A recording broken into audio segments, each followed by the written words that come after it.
क्या आपको पता है कि जिस हुमायूं टॉम को आज पूरी दुनिया मुगल आर्किटेक्चर का मास्टरपीस मानती है, उसी ने आगे चलकर ताजमहल जैसी महान इमारतों के डिजाइन को भी इंस्पायर किया।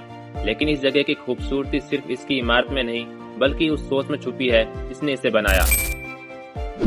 आज मैं खड़ा हूँ हुमायूं टॉम के सामने और यकीन मानिए, जैसे जैसे आप इसके करीब आते हैं, यह सिर्फ एक मकबरा नहीं लगता, बल्कि हिस्ट्री का एक ऐसा चैप्टर महसूस होता है जो आज भी पूरी शान के साथ जिंदा है। यह भारत का पहला बड़ा गार्डन टॉम माना जाता है, जहां इमारत और नेचर को एक साथ इस तरह जोड़ा गया है कि दोनों एक दूसरे की खूबसूरती को और बढ़ा देते हैं। चारों तरफ फैले बगीचे, पानी की नहरें और बिल्कुल सिमेट्रिकल डिजाइन।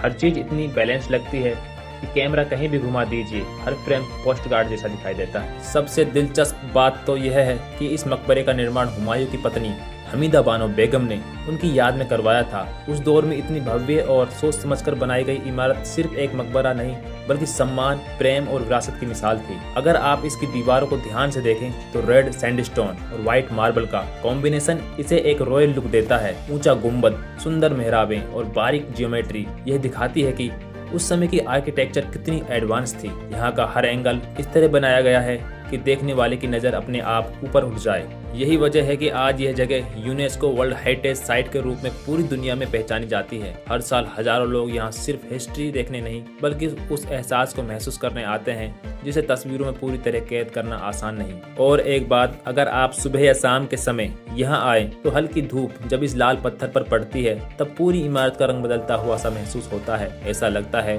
जैसे वक्त खुद कुछ पल के लिए ठहर गया हो। कुछ इमारतें अपनी ऊंचाई से नहीं, अपनी खामोशी से बड़ी लगती हैं। यहाँ बहती हवा सिर्फ ठंडक नहीं लाती, बल्कि सदियों पुरानी यादों की हल्की सी आहट भी अपने साथ ले आती है। अगर आप दिल्ली घूमने आए तो हुमायूं टॉम को सिर्फ अपने ट्रेवल लिस्ट में मत रखिए, इसे अपने एक्सपीरियंस का हिस्सा बनाइए, क्योंकि ऐसी जगह हमें सिर्फ इतिहास नहीं सिखाती, बल्कि यह भी याद दिलाती है कि इंसान चला जाता है, लेकिन उसकी सोच और उसकी विरासत सदियों तक जिंदा रह सकती है। और शायद यही इस जगह का सबसे बड़ा संदेश है।